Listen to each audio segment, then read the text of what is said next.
똑똑 누구십니까? 배짱입니다. 들어오세요. 전국에 계신 모든 배짱이 수험생들을 위한 시간이 왔습니다. 배짱이 살리는 현대시. 여러분들의 국어 뱃살을 확 빼드리는 슬림한 시간. EBS 수능특강 뱃살 현대시입니다. 자, 군더더기 없는 비계를 다 뺀 수업. 오늘은 나목이라는 제목의 작품으로 시작하겠습니다. 신경림 선생의 작품 나목입니다. 먼저 나목이 뭐냐? 그냥 나무의 다른 표현이냐? 아니다. 절대 아니라. 그럼 뭐냐? 나목은 벌거벗은 나무다. 이 나자는 벌거벗을 나자에다가 나무 목자예요. 그냥 나무가 아니라 벌거벗은 나무, 헐벗은 나무. 그러니까 계절상 봄이냐 겨울이냐? 겨울이다 이런 뜻이에요.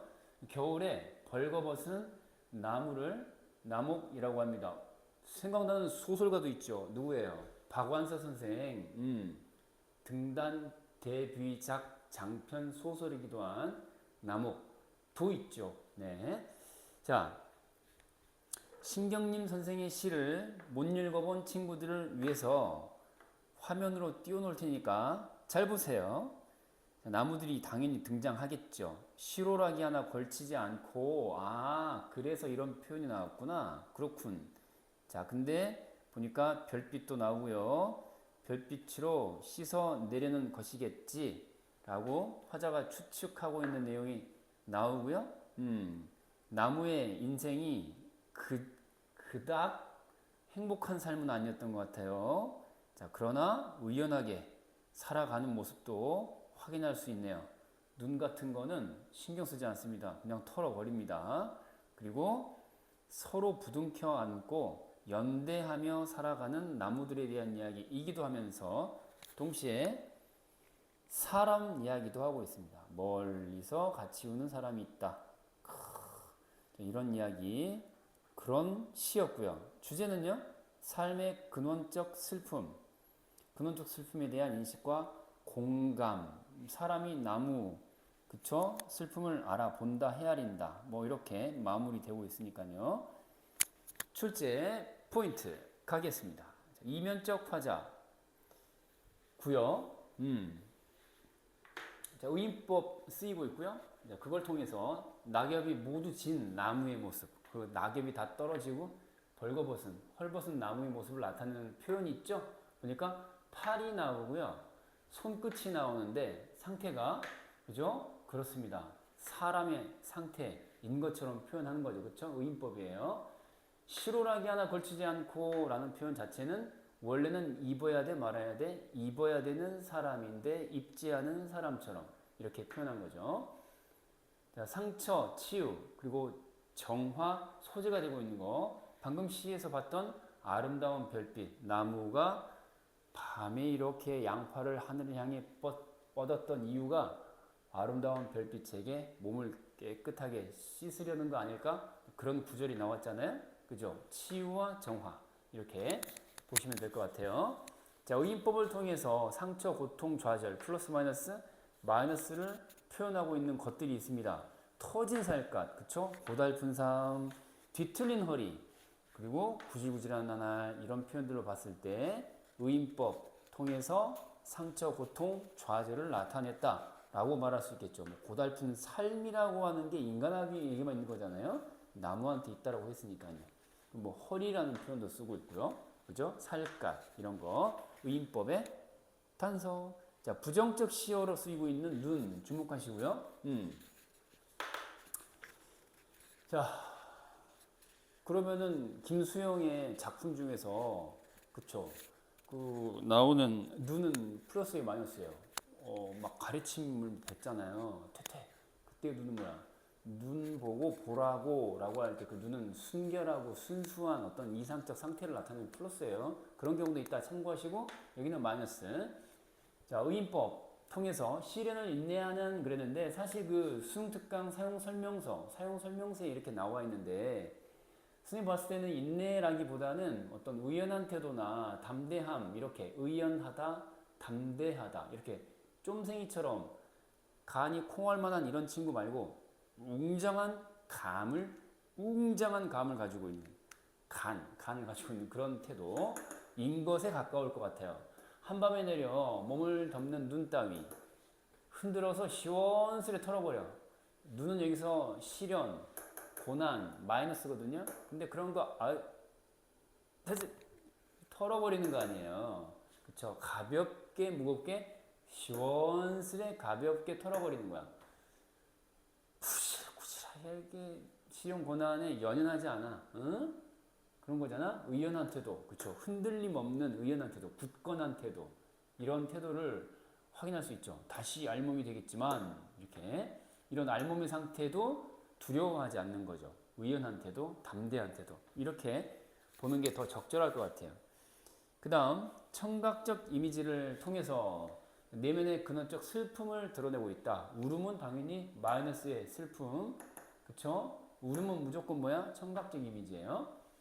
자, 청각적 이미지를 통해서 대상에 대한 뭐야? 교감, 공감 그리는데 여기서 대상은 당연히 나무, 벌거벗은 나무, 그리고 사람과 나무 사이가 같이 우는 그랬잖아. 저 멀리서 나무가 울고 있군. 그걸 느끼는 사람이 같이 울고 있다. 공감한다, 교감한다. 이렇게 볼 수 있을 것 같아요. 간단한 작품이었습니다. 나목, 벌거벗은 겨울의 나무였습니다. 자, 이제 다음 작품으로 넘어가는데요. 병원이라는 제목의 윤동주 선생의 작품이 되겠습니다. 병원, 입원해 본 적 있어요?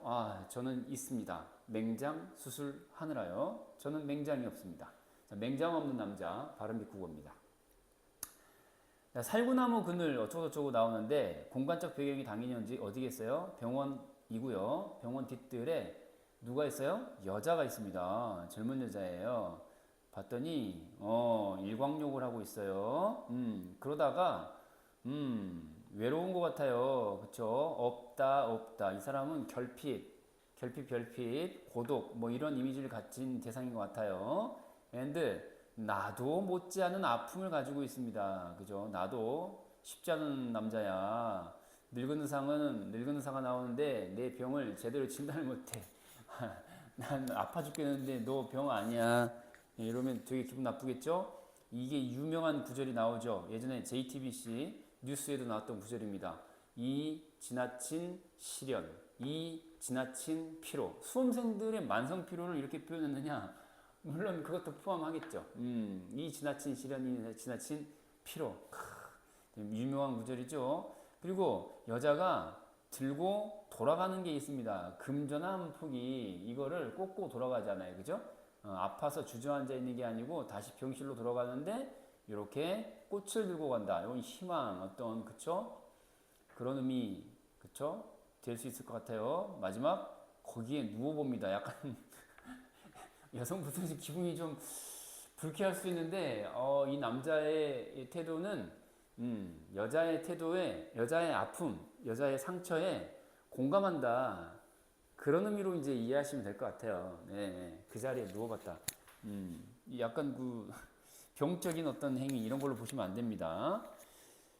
자, 주제가 뭘까요? 했더니 주제는 고통스러운 상황이 개선되기를 바라는 마음이다. 마지막에 딱 그 구절 보면 알죠. 그래서 다시 한번 화면에 띄워드리면은 마지막이 이렇게 끝나잖아요. 속히 회복되기를 바라며 그랬잖아요. 그죠? 그 여자 건강, 아니 내 건강도 그랬으니까 아프지 말고 뭐 노랫말도 생각나는데요. 아프지 말자, 뭐 행복하자, 아프지 말고 뭐 그런 가사가 떠오르는 작품이 되겠습니다. 자, 출제 포인트 가겠습니다. 표면적 화자인 나가 나와 있고요. 그 다음 대상에 대한 관찰, 행위에 대한 묘사가 나와 있는데 여기서 대상은 누구? 젊은 여자 누워 있다가 그죠? 그러면서 일광욕 한다라고 하는 걸 자세하게 묘사해 놨습니다. 입은 옷의 색깔이랄지 다리의 어떤 색깔이랄지 이런 것까지 다 구체적으로 그림 그리듯이 묘사해 놨죠. 자, 그 다음에 색채어를 통해서 창백하고 병약한 그죠? 이미지를 드러낸다. 아파 보인다 이 말이다. 아파 보인다. 아파 보인다. 흰옷, 하얀 다리. 선텐을 해가지고 뭐 거뭇한 다리 뭐 이러면 아주 건강한 치어리더의 다리 뭐 하여튼 뭐 그런 건 건강한 건데 얘는 좀 다른 거죠. 자, 부정 표현 또는 과장을 통해서 대상의 외로운 처지를 강조한다. 이게 나와 있는데 부정 표현이야 뭐도 없다. 이렇게 나와 있는 게 하나가 있고요. 과장이라고 하는 것은 사실 나비 한 마리도 없겠습니까? 그죠? 이 여자를 찾아오는 이 사람이 없는데 심지어는 나비 한 마리도 이 여자를 찾아오지 않는다. 그렇게까지는 아니지 않을까요? 네. 나비가 일부러 피할 리가 없잖아요. 뭐 여기도 가고 저기도 가는데 그 여자한테는 안 갈 리는 없잖아요. 그래서 과장이라고 볼 수 있어요. 외롭다 이거죠. 외롭다. 찾아오는 이가 없다. 외롭다.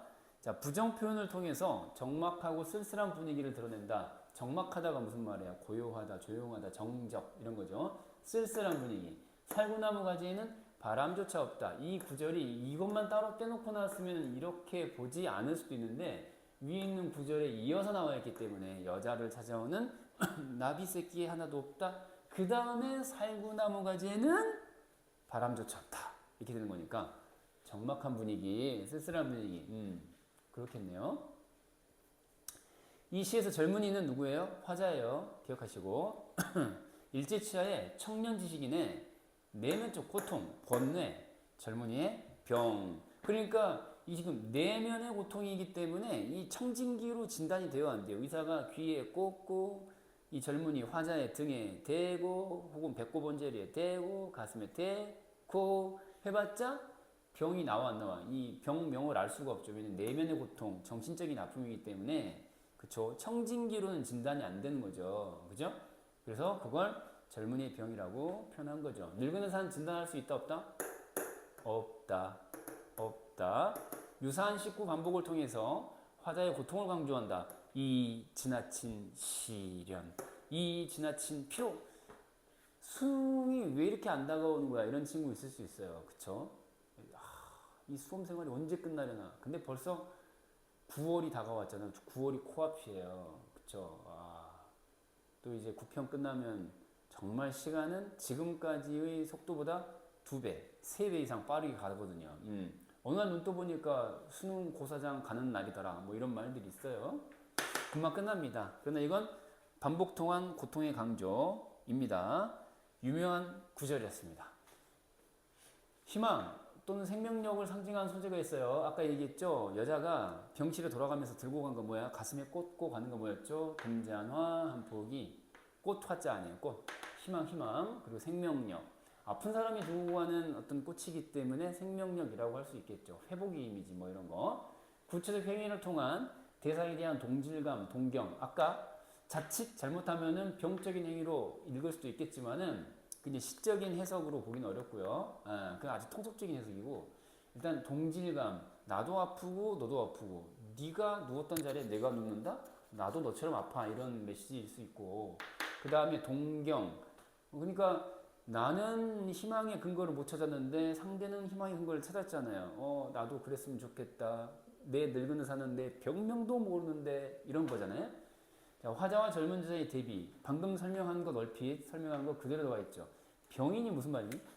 병의 원인. 병의 원인을 화자는 모르죠. 늙은 의사가 넌 병 아니야? 라고 했잖아요. 넌 병 아니야? 당연히 원인을 모르는 거고요.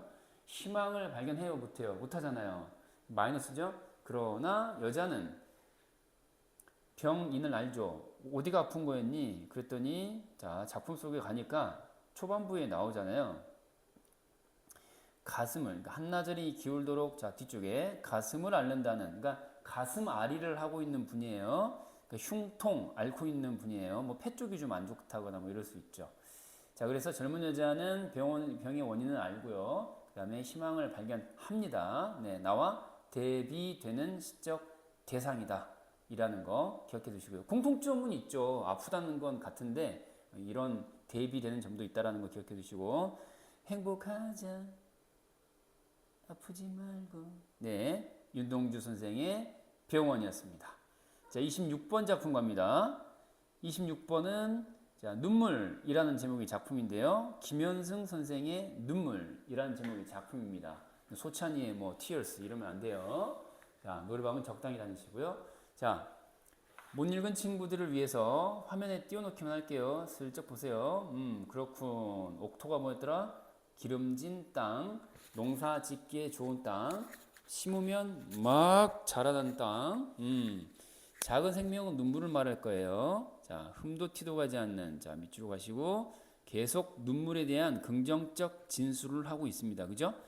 그래서 시적 허용에 해당하는 것도 막 나오는 것 같아요. 그죠? 이런 것들. 그리고 자, 이게 이제 이 시 전체의 주제의식이라고 할 수 있겠죠. 웃음을 왜 만들었지? 눈물 만들려고. 꽃을 왜 만들었지? 열매 맺게 하려고. 이게 대응을 이루잖아요. 자연과 인간 사이의 대응입니다. 그죠? 자연계에 꽃이 있다면 인간에게는 웃음이 있고요. 자연계에 열매가 있다면 인간에게는 뜻밖에도 tears가 있다. 자, 눈물에 대한 긍정적 태도를 확인할 수 있죠. 다 이게 신의 섭니다라고 말하고 있는 종교적인 색채 가득한 김현승 선생의 눈물이 되겠습니다. 주제의식은요.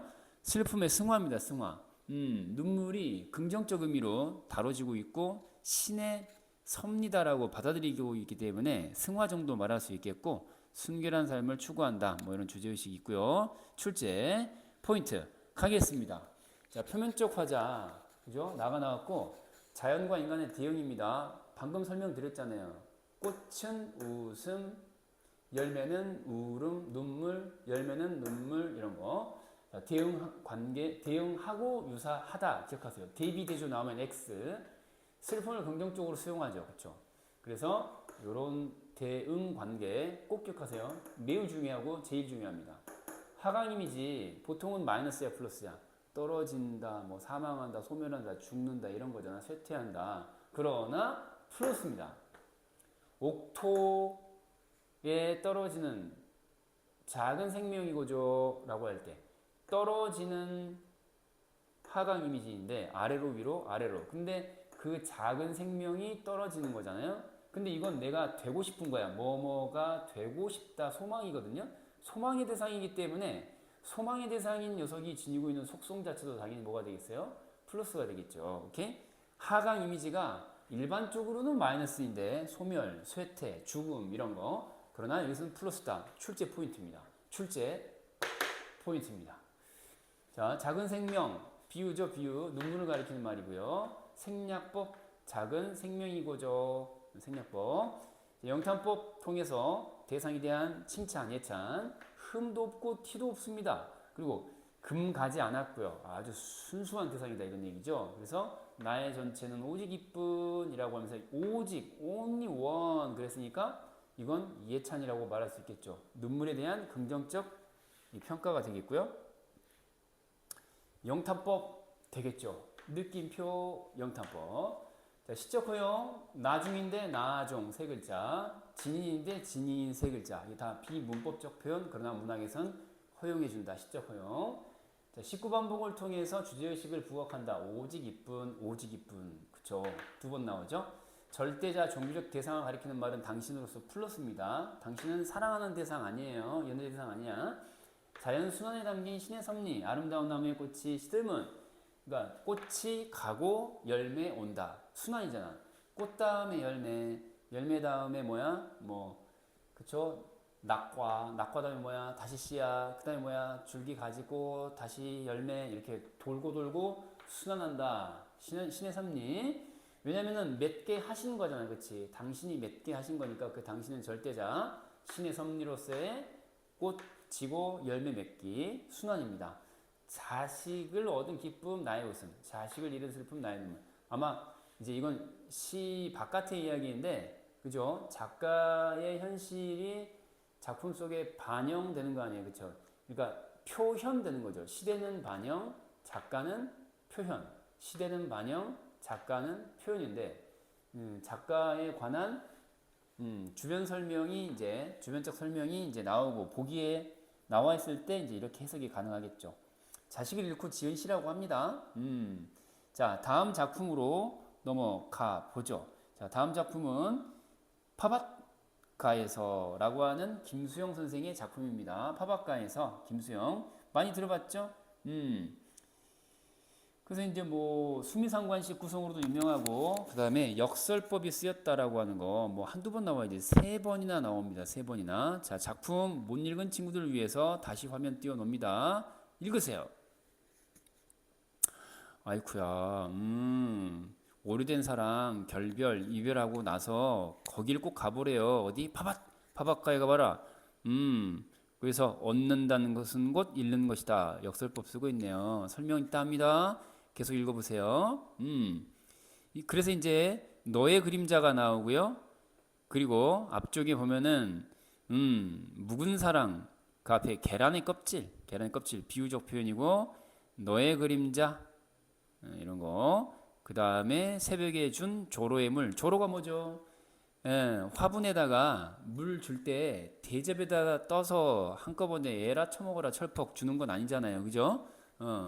그 구멍이 송송송송 뚫려 있는 그 끝으로 물을 뿌려서 그 가느다란 물줄기 떨어져 나오게 하는 그 물 주는 기구 있잖아요. 그걸 말합니다. 이런 것들 눈에 보이고요. 그래서 전반적으로 어쩌란 얘기예요. 얻는다는 것은 곧 잃는 것이다. 그러니까 잃었다고 잃는 것을 두려워하지 말고 새로 얻으러 가라 이런 의미가 돼요. 자, 주제의식 가보겠습니다. 주제는요, 파바카에서 묵은 사랑에서 벗어나란 얘기예요. 새로운 사랑 찾아가라 이런 얘기야. 찌질하게 굴지 마라. 질척대지 마. 질척대지 마. 이게 이 시의 주제예요. 질척대지 마. 묵은 사랑에서 벗어나 새로운 사랑을 추구하려는 의지. 얘가 이제 주제예요. 출제 포인트 가겠습니다. 자, 이면적 화자가 나오고 있고요. 비유를 통해서 시상을 강조하고 있습니다. 전반적으로 하나, 둘, 세 번이 대표적인 비유라고 할 수 있는데 묵은 사랑을 잃을 때 새로운 사랑을 얻을 수 있다라는 시상을 강조합니다. 야, 묵은 사랑 버려. 질척대지 말고. 그리고 삶은 계란의 껍질, 비유적 표현이죠. 이게 바로 뭐야? 묵은 사랑, 오래된 사랑, 질척대는 사랑을 이렇게 표현한 거야. 삶은 계란의 껍질. 먹으려면 껍질 버려야죠. 껍질을 먹는 게 아니에요. 자, 묵은 사랑이 벗겨질 때. 자, 한 번으로 끝나는 게 아니에요. 자, 색채 대비와 명령형이 쓰이고 있는 문장 볼까요? 주제의식을 부각합니다. 붉은 색채어죠? 그 다음 뭐야? 푸른 색채어고 색깔 2개 나왔으니 색채 대비입니다. 알겠죠? 그 다음 보아라 라고 했으니까 보아라, 먹어라, 죽어라 뭐 이런 거 명령형이죠? 역설법 통해 시상 강조. 얻는다는 것은 곧 잃는 것이다. 이제 얻는다는 게 얻는 건 얻는 거고 잃는 건 잃는 거죠. 어떻게 같을 수가 있습니까? 같을 수 없어요. 얻는 건 잃는 거다? 무슨 말이에요? 얻는 것은 얻는 것이고 잃는 것은 잃는 것이다. 이렇게 말해야죠. 근데 모순된 표현을 쓰고 있죠. 그래서 역설법입니다. 그러니까 질척대지 마 이런 얘기예요. 묵은 사랑과 유사한 이미지라고 했는데 묵은 사랑이라고 하는 거 그러니까 삶은 계란 껍질 같은 거 계란의 껍질 같은 것들이 뭐냐 했더니 쭉 나옵니다. 먼지하는 석경너머로 자, 너의 그림자 미련의 대상 새벽에 준 조로의 물 아직 남아있는 물 마르지 않은 물 이거예요. 그러니까 미련 묵은 사랑 마이너스예요. 기억하세요. 풀마 잘 봐. 자, 동일한 시행들을 반복하고 있다라고 했는데 역설법 수인 이 문장이 3번 나옵니다. 몇 번? 3번 나와요. 붉은 파밭에 푸른 새싹을 보아라. 얻는다는 것은 곧 잃는 것이다. 그러면서 3번 반복. 삶에 대한 성찰적 태도. 니우친이라는 말이 나왔잖아. 니우친은 그래서 성찰적 태도가 나와 있다. 이렇게. 수미상관식 구성. 맨 앞과 맨 뒤가 되게 비슷하죠. 그쵸? 수미상관, 수미상응, 수미상관. 자, 다음 작품 가보죠. 이번에는 김용택 시인의 들국이라고 하는 제목의 작품입니다. 아까 봤던 나목, 신경림 시인의 나목은 뭐였죠? 벌거벗은 나무, 겨울나무였어요. 들국은 뭐야? 들에 핀 국화야, 국화. 계절이 언제일까요? 그렇습니다. 가을입니다. 자, 빠르게 한번 쑥 훑어보십니다. 자, 못 읽은 친구들을 위해서 다시 한번 화면에 띄워드릴 테니 천천히 보세요. 계속 그럽니다. 전라도 사투리 방언 쓰고 있다. 전라도 사투리죠. 사투리 방언 쓰고 있고요. 반복해서 쓰고 있습니다. 부질없다, 소용없다를 강조하는 거죠. 네, 단풍 아름답고요. 물빛 곱고요. 산그늘 괜찮은 거고요. 억새꽃 연락 좋고요. 근데 그래봤자 뭐해? 다 소용없다. 왜? 내 옆에는 네가 있어 없어? 없어. 꽃 피면 뭐하니? 내 옆에 네가 없는데 뭐 이런 얘기. 다 소용없다. 야, 초생딸 이뻐. 근데 네 얼굴 같아. 무슨 소용이야? 네가 없는데 이런 얘기. 그래서 병신같이 바보 천치같이 stop it. 들국으로 피어나면 뭐 하겠냐? 뭐 이런 얘기예요. 자, 주제 가겠습니다. 자, 이 작품의 주제는 임에 대한 그리움이죠, 당연히. 뭐 하겠냐라는 것 자체가 뭐야? 정말 보고 싶다. 있었으면 좋겠다 이거 아니에요? 막막한 기다림, 그리움과 기다림이 되겠습니다. 자, 출제 포인트 출동. 자, 이면적 화자가 나오고요. 유사한 통사구조 반복을 통해서 리듬감, 은유를 형성하는 가운데 사투리, 방언, 토속적 순수한 이미지를 또 드러냅니다. 여기 이제 4번 반복됩니다. 몇 번? 4번. 계절감을 나타내는 소재가 있죠. 그래서 서정적 아름다움이나 어떤 슬픈 분위기, 그 이별의 만남이야 이별의 상황이기 때문에 그런 슬픔의 분위기를 드러내죠. 단풍, 억새꽃, 서리, 들국, 전부 가을이야 가을. 가을입니다. 자, 그 다음에 19반복을 통해서 화자의 간절하고 안타까운 심정을 드러낸다라고 했는데 산 너머, 저 산 너머로 뭐 이렇게. 자, 그 다음에 색채어 반복 그리고 의인법이 쓰이고 있어요. 이 색채어가 하얀이라고 나왔고 또 하얀이라고 나왔으니까 2번은 반복이야. 그 다음에 손짓 그랬으니까 손이 있는 존재라고 표현한 의인법이 되겠죠. 자연과 화자 처지의 대비가 나와 있는데 자연은 플러스고 화자는 마이너스. 뭐 자연은 플러스인데 화자는 마이너스. 자연은 아름다운데 나는 슬퍼요. Why? 이별이니까. 화자의 부정적 처지 강조. 자, 단풍 블라블라 아름다운 자연 플러스고요. 당신이 오지 않는 이별의 상태의 화자 처지는 마이너스가 되겠습니다. 자, 임을 떠올리게 하는 소재 초생딸. 아까 뭐라 그랬지? 초생딸 같이 아름다운 그대. 아름다운 그대 같이 떠오르면 뭐 한다요? 뭐 이런 구절이 있었잖아요. 그죠? 그래서 여기 보시면은 초생딸만 그대 얼굴같이 걸리면 이라고 나와 있었어요. 그죠? 오케이. 자, 그래서 이런 설명 가능하겠고요. 자, 비유 또는 추상적 관념의 감형구, 형구, 감형구 통해서 이런 구절들이 나오는데 마른 지푸라기 같은 그랬으니까 지규의 비유가 되겠고 마른 지푸라기 같은 내 마음은 지푸라기다. 눈에 보이는 걸로 느껴지는 걸로 감각화, 모양이 있는 걸로 형상화, 구체화 이렇게 다 말할 수 있겠죠. 자, 그 다음에 화자의 서러운 처지를 함축한 소재. 마지막에 나죠 나. 내가 이렇게 서 있으면 뭐 할 거냐라고 있잖아. 이거 나야 나 화자. 하얀 들국. 서러운 처지입니다. 자, 막연한 기다림을 노래한 시였고요. 자, 오늘의 마지막 작품 가겠습니다. 29번. 문정인 선생의 흙이라는 시인데요. 이거는 이제 발음의 유사성을 통해서 뭔가 중의적 의미를 나타내고 있는 시어가 등장한다는 게 특징이죠. 천천히 한번 읽어보실게요. 흙, 자연 흙도 있고 울음소리 흙도 있고요. 그쵸?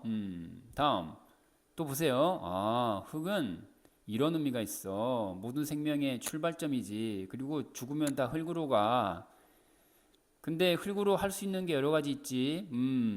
백자, 흰 도자기를 빚을 수도 있어. 흙으로. 그리고 곡식을 지어내는 터전도 흙이야. 자, 마지막. 그래서 제일 부러운 건 그의 이름이다라고 예찬 반복하고 있어요. 흙은 좋은 거야, 나쁜 거야? 좋은 거예요. 근데 이 흙이라고 하는 거는 자, 자신을 퍼 올리는 소리라는 표현 보여요? 하늘이 우물을 파놓고 두레박으로 자신을 퍼 올리는 소리가 들린다. 자신을 퍼 올려요. 하늘이 우물을 파놓고 자신을 퍼 올려. 그러면 막 바닥을 빡빡빡 긁어가지고 자기 거를 꺼내서 보내준다, 도와준다. 이런 의미니까 자기 희생적 이미지가 있죠.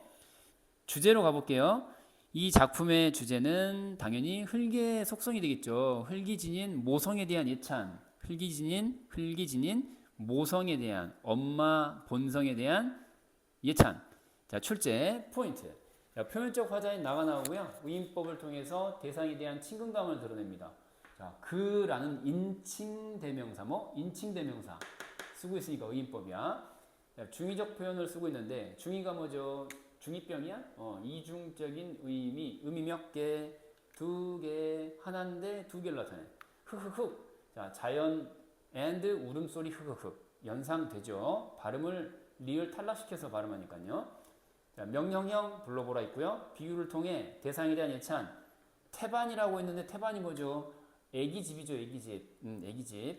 그 다음에 귀의처라고 한다면은 종교적인 귀의처 할 때 그 귀의처예요. 흙은 전혀 다른 범주의 귀의처가 아니죠. 근데 그런 것처럼 비유하고 있고 애기집이다 비유하고 있어요. 예찬이죠. 좋은 뜻이에요. 자, 그 다음 비유를 통해서 흙의 긍정적 속성을 부각한다. 이제 뜻은 이겁니다. 어떤 속성이에요? 정직한 노동의 보답이다. 정직한 노동 있으면 반드시 보답해준다. 누가? 흙이 보답해준다. 이런 긍정적 속성이 있어요. 그래서 도공이 노동의 결과 백자 달덩이를 낳고요. 농민이 정직한 노동의 결과 한가마의 곡식을 얻고요. 흙은 공정합니다. 역설법 쓰이고 있네요. 흙의 긍정적 속성을 드러내기 위해서 그래요. 자신을 희생하여 만물의 근원이 되고 있는 거. 슬프고 아름다운 목숨의 메아리라고 있잖아요. 그러니까 자, 목숨은 목숨인데 아름다운 목숨, 슬픈 목숨, 그쵸? 마이너스 플러스가 한 몸에 있을 수가 없죠. 건전지도 아니고 말이죠. 그래서 역설법입니다. 자, 비유, 청각적 이미지, 자기희생적인 속성, 헌신 드러나고 있는데요. 자, 자기 자신을 퍼올린다라고 하는 거는 내 안에 있는 거를 내준다 이런 얘기예요. 그래서 자기희생적 속성, 헌신이 되겠고요. 수미상관식 구성은 시각적으로 바로 확인됩니다. 맨 앞과 맨 끝이 자연스럽게 연결이 되죠. 자, 여러분들의 시간, 이 지나친 시련, 이 지나친 피로 2달 남았습니다. 견뎌내시고요. 겨울 벌판에선 나목처럼 의연하게 툭툭 털고, 구평 못 봤다 툭툭 눈 털듯이 털고, 겨울 한복판 들판에 서 있는 나목처럼 의연한 하루 보내시기 바랍니다.